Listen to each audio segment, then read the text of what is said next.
మరి గౌరవనీయులు స్వర్గీయ అప్పికొండ శ్రీమన్నారాయణ గారి సంవత్సరం సందర్భంగా ఈరోజు మనం వృద్ధులాశ్రమంలో భోజనాలు ఏర్పాటు చేశారమ్మా.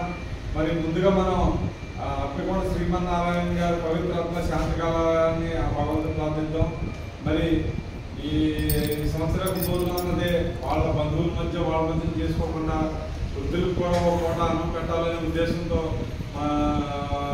మరి మంచి భగవత్ సంకల్పంతో ఈరోజు మన వృద్ధులాశ్రమంలో కూడా మనకి భోజనాలు ఏర్పాటు చేశారమ్మా. లాస్ట్ టైం కూడా వారు దిన కార్యక్రమం కూడా మనకి భోజనాలు పెట్టారు. ఈ సంవత్సరం కూడా సంవత్సరం కాబట్టి ఈరోజు కూడా భోజనాలు ఏర్పాటు చేశారు.